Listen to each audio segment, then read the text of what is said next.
Positivism, Auguste Comte.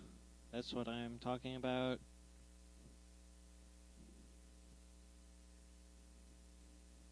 This guy is a European man writing in the late 1800s, 1865. He wrote General View of Positivism.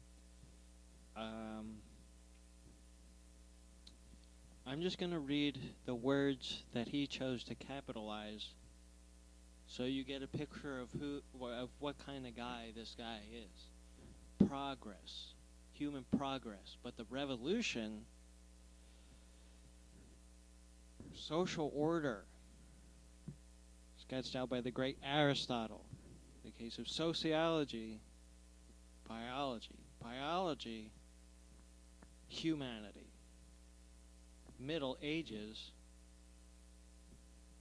it was then seen that Catholicism was superior to polytheism and Judaism. The substitution of feudalism for Roman government. Confused as this first feeling of human progress was Western progress, Protestantism or deism. Progress, Christian utopia, progress, Middle Ages.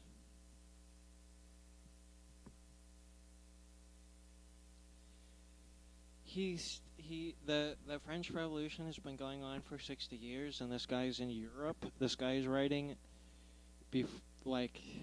right as the Industrial Revolution is about to happen. This guy's never been on a train before. This guy has never crossed the Atlantic Ocean and been to America. This guy has never experienced American freedom.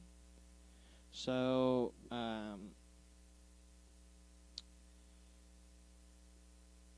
he's one of those guys who's saying, "Oh, these revolutionaries, these revolutionaries, they have destroyed the old system, but they have not placed anything new in its place. So they're a bunch of revolutionaries and anarchists, and they're trying. And once things are gone, then we don't have the good system of kings. And all I ever known is feudalism and kings and Aristotle. So that's all I fucking know about because I'm an 18th century fucking guy in Europe."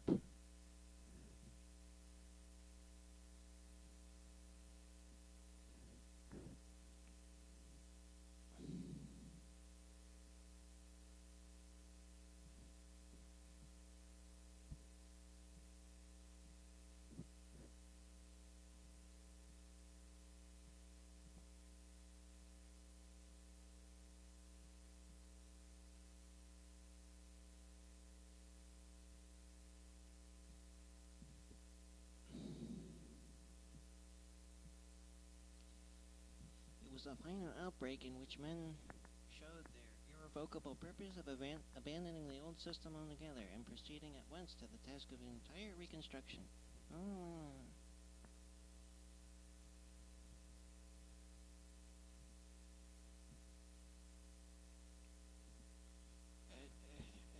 He's a sociologist writing in the late 1800s in Western Europe. This guy has never experienced America. America had just started 20 years ago.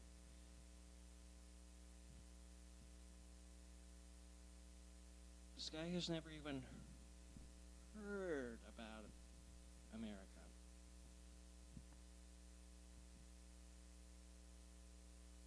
And what I'm saying is that he's like, these revolutionaries, progress, Western civilization.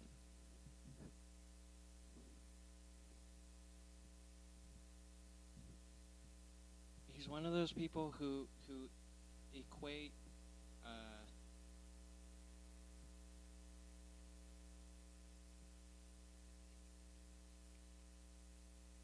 like he says anarchy in the sense of oh, there's no rules, so what the hell are we gonna do? We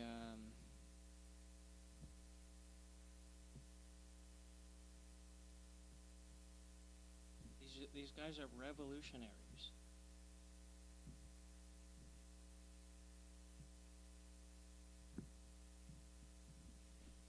Whatever, and more importantly is the fact that nobody picked up on, which is that I started the talk by cre- fabricating an enemy. I came up with these people out there who believe this thing, positivism uh, in place of materialism. I don't see anybody out there who fits that description.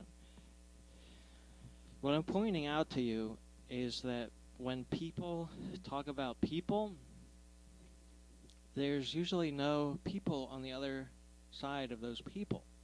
What they're talking about is an idea in their own head, and they're using people to reinforce or back their own opinion. So religious leaders do this quite often, and in the Hare Krishnas you see it a lot.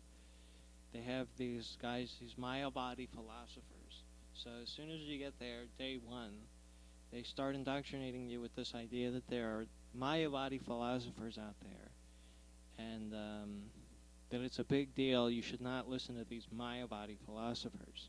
They once their ideas get into your head, there's no way to get them out without dying.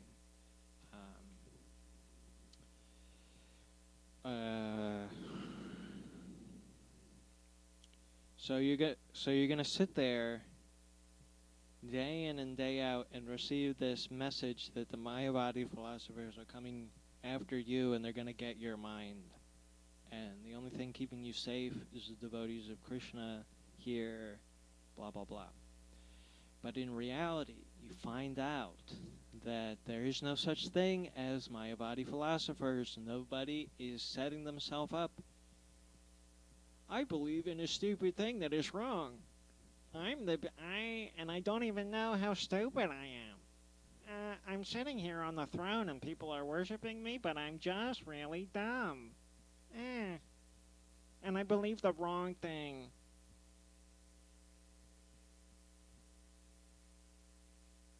Why would anybody do that? You see?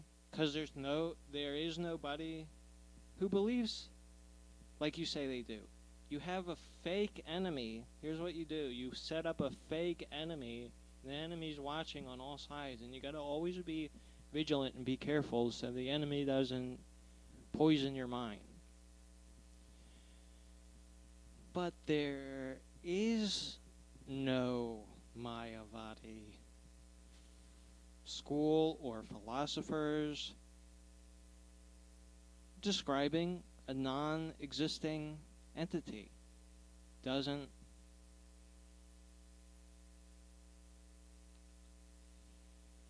And see, the people coming to Hare Krishna comes from the philosophy that Hare Krishna promotes is Gaudiya Vaishnavism, the philosophy of Achinta Beta Beta, simultaneously one and different. Philosophy sucks, and it's not very good if you look into it, but nobody does because nobody cares. Nobody actually cares. Nobody came into it because Gaudiya Vaishnavism philosophy is very good and it's correct, and I'm following it because of that. They come into it because there's free food and a free place to stay and a sense of community and belonging and spiritual stuff, and then they find out 20 years later that it's Gaudiya Vaishnavism philosophy. Good. Whatever. It could be anything. If it was Shiva and that was in every case it just so happens that this is the first place you land. You understand that? The diehard fanatics who have been there for 20, 30 years, it just so happens that that's the first place they went. And so it doesn't matter what the philosophy is, it's not very good. In terms of deep philosophy, it doesn't solve the problem. It's not very good. The conversation, like there's this famous conversation between Chaitanya Mahaprabhu and Sri Sachi, his mom, and he's just a 4-year-old boy, and he's looking at this clay pot, and he's saying to his mom, he's lamenting, "Oh, why do these Mayavadi philosophers believe that there's a pot and there's the space within it,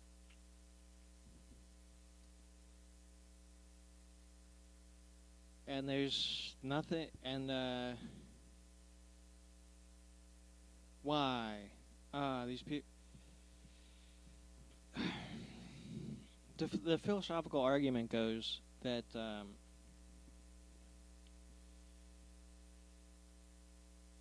there's something called cup here, and the space inside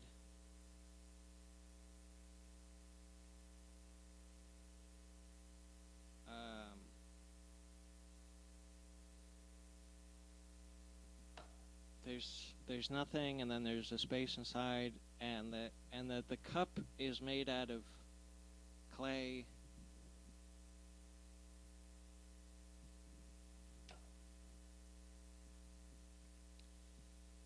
And if you take the clay away, then there's no cup. There's just name and form.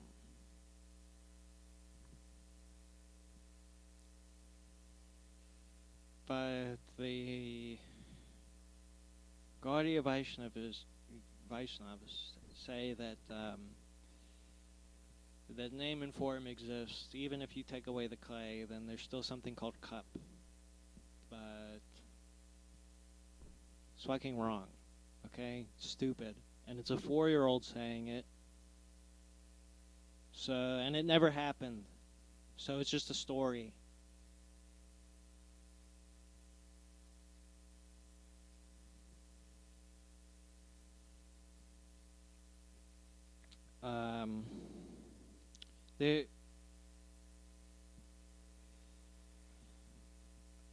I'm trying to alert you to the fact that people often talk about people, which is an imagined enemy that doesn't exist in real life. So I hope you're clued in. When I started talking about there are these people out there who believe, it should cause you to call into question, who are those people? Who are you? What do you actually believe in? The religious leaders often put up a target as a fake imaginary enemy for you to focus all your attention into, and really they don't exist in reality.